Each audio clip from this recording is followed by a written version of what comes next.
We saw the number and it was just insane. It's literally doubling what we're paying right now. We never expected that much of a hike. I mean, that was just a real shock to us. This apartment is not worth $3,500. There is nothing worth $3,500 in New York City.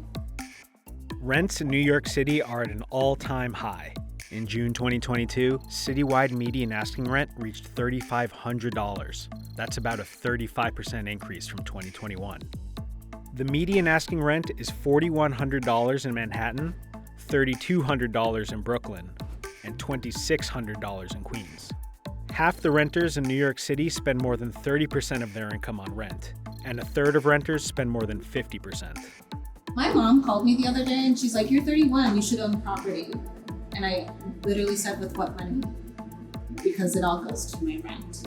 In 2021, New York City surpassed San Francisco as the most expensive city in the US to rent a one-bedroom apartment.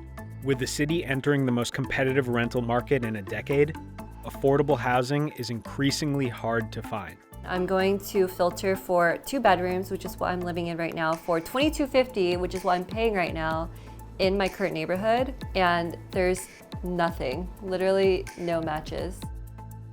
Some renters who got pandemic discounts are seeing their rent increase by at least 30%. For market rate apartments, rent increases aren't regulated, meaning landlords can charge as much as they think they can get on the open market. My name is Casey Cleary. I'm 39 years old, and my rent went up $700. My name is Thelma Annan. I'm 32, and my rent increased $1,100. My name's Ernestine Sue. I'm 23 years old and my rent increased by $2,100 a month. So what's causing these unprecedented rent hikes? And is there an end in sight?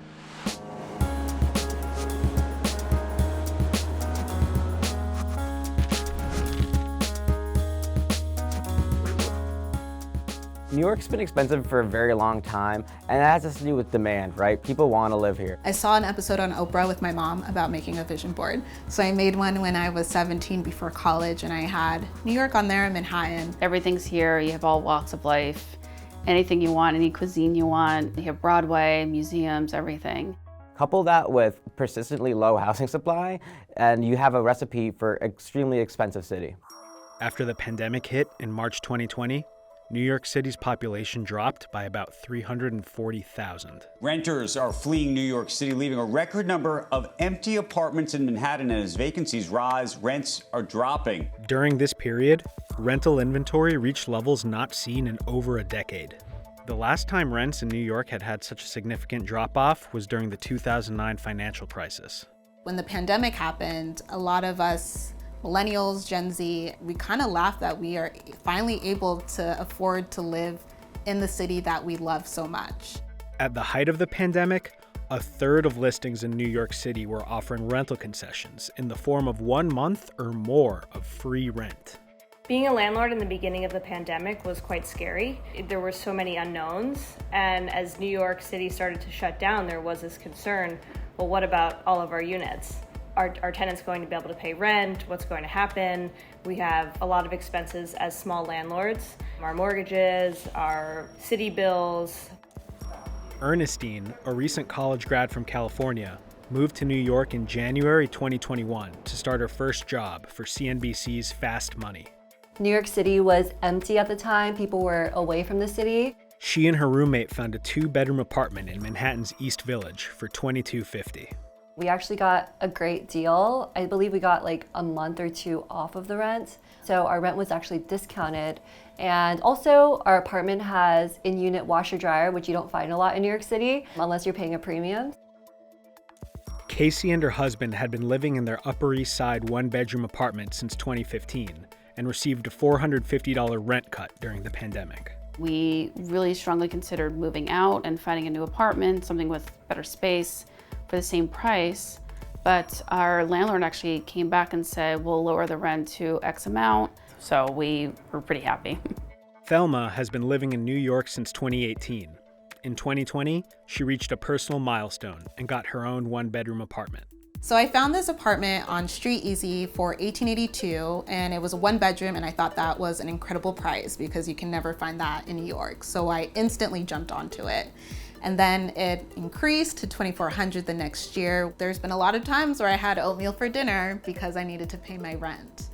And when the pandemic happened and I was able to not only find this place, but afford it because it became affordable, I was so excited. But that looming presence of rent increasing again was always in the back of my head.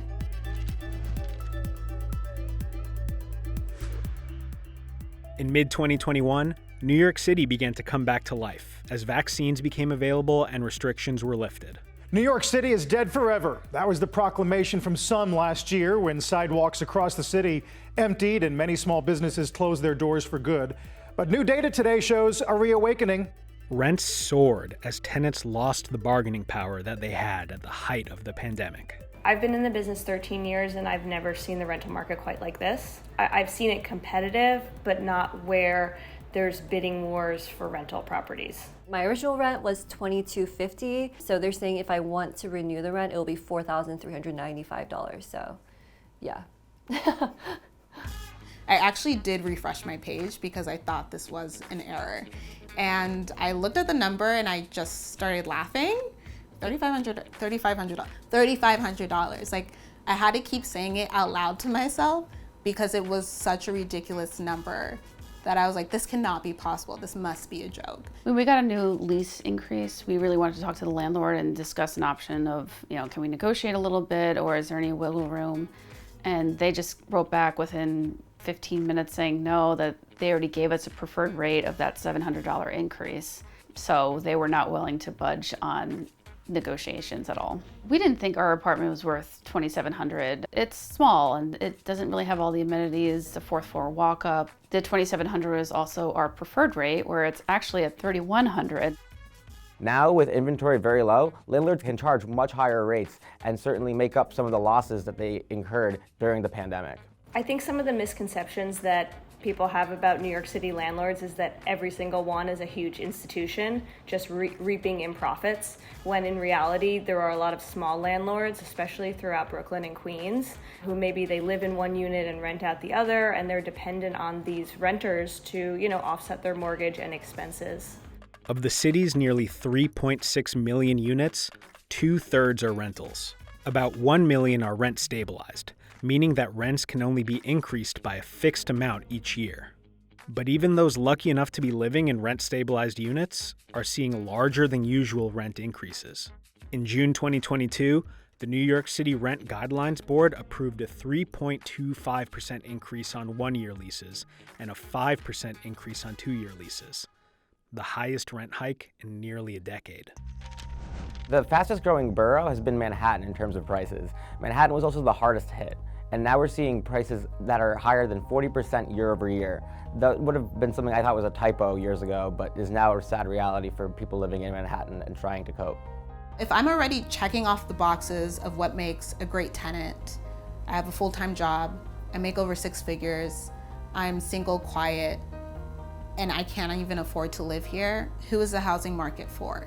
So right when we received the lease renewal in the mail, we just knew immediately we're not going to do this.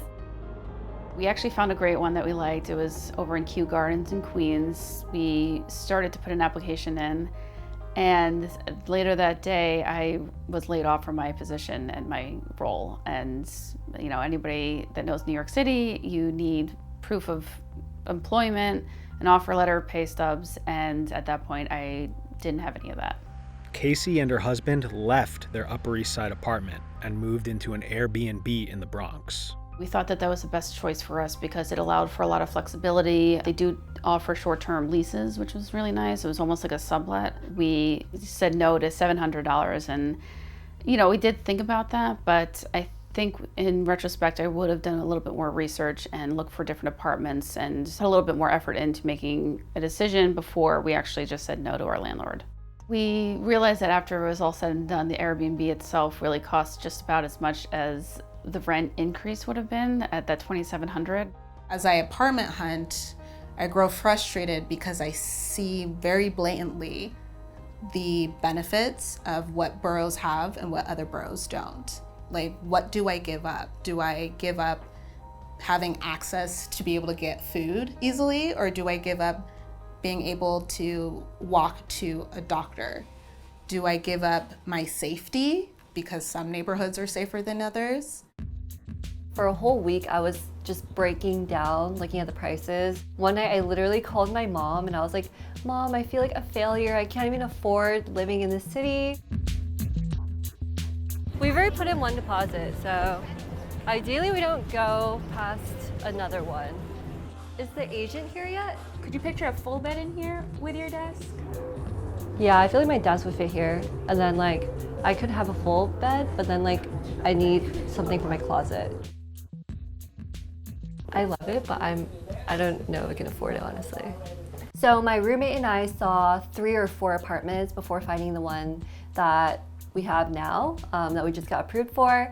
And that process was insane. We actually applied to apartments that we didn't even know if we wanted to live in, just for backup, for safety, because it was just so competitive. There is even an apartment where we had to put in a $1,000 deposit just for our application to be considered. You know, as a real estate agent throughout, you know, Manhattan, Brooklyn, and Queens, we're seeing that apartments are on the market for less than a week, and they would be rented at the first showing or first open house. The fastest listing that I had rented was in Bed-Stuy, and it had a backyard. It was a 2-bedroom rental with a backyard. We had previously rented it for $2,700. We put it on the market for $3,000, and we had close to 75 people at the first open house, and it rented that day, and I think it rented for $3,600. Another challenge for New Yorkers is the requirement that they earn 40 times the rent when applying for an apartment. With the median asking rent in Manhattan around $4,000, that means the minimum income to qualify for an apartment at that price is $160,000. The median household income in New York City is $67,000. If an applicant doesn't meet this requirement, they need to find a guarantor who makes at least 80 times the rent to co-sign their lease. So my roommate and I toured this apartment. It was $4,800 for 2 bedrooms and 1 bathroom in downtown Brooklyn. And it had everything that we wanted, but we didn't meet the criteria of making 40 times the rent in our income. When I first moved into this apartment, it was $1,882 a month, and I was making $65K. I was very privileged enough to afford that rent requirement, but because it wasn't 40 times that, I needed a guarantor.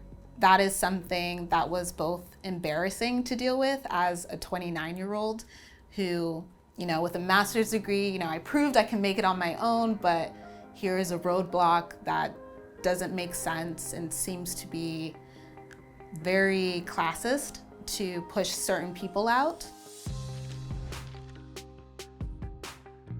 With inventory rising right now, we're seeing a lot of that inventory come from people who are getting priced out of their pandemic deals. About 1/3 of the inventory in the city right now is coming from those people.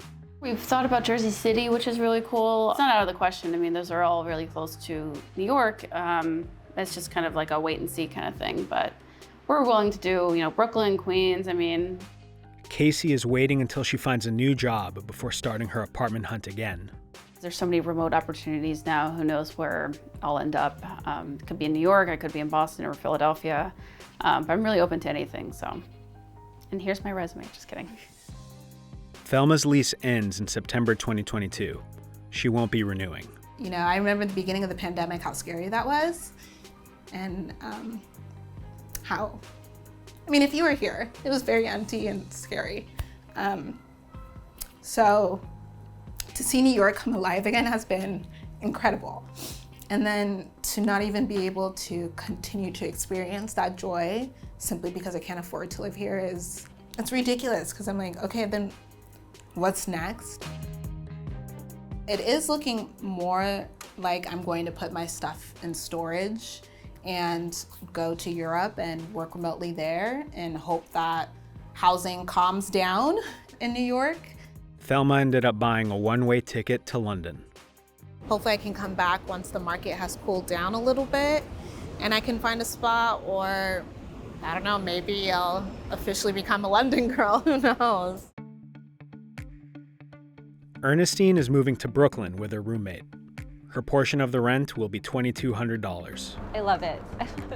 Originally, I was very against Brooklyn, but I actually love this area. I like this area more than where I originally am living right now in East Village.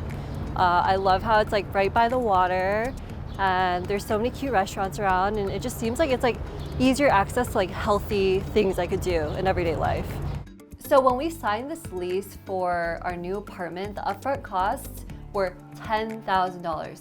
That's including the security deposit, and that's including first month's rent. But the thing that really threw us off was the broker's fee, which was $2,000. I had to dig into my savings, and my savings literally, like, big chunk of it just went away. So I'm just going to have to change my lifestyle a little bit and, you know, save where I can. So it's just little compromises that you have to make.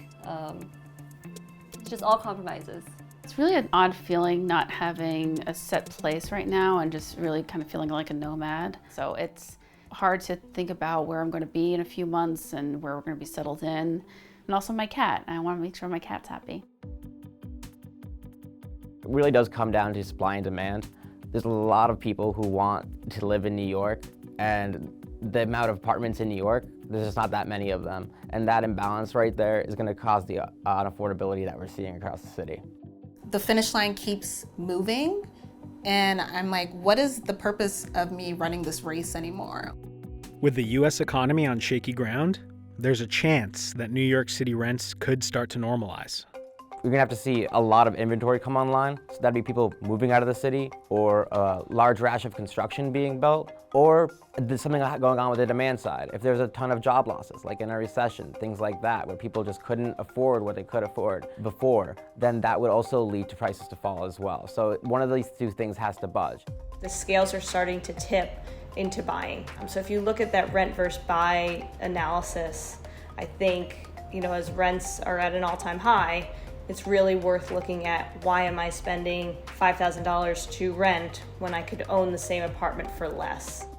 I think the hardest part during this process was the mental strain that it took on me. It was hard to choose between whether I wanted to pay the premium of New York City for the opportunities that you get here, or, you know, just move home and save my money. I'm optimistic. I think this is a temporary fix and something's got to break. I think that at some point the mayor is going to have to do something, and we'll have more opportunities and more apartments out there. Being able to have this for 2 years has been so uplifting and so inspiring. I feel almost unstoppable, and I feel so grateful, and I see New York coming alive, but at the same time New York is coming alive, I'm being pushed out at the same time.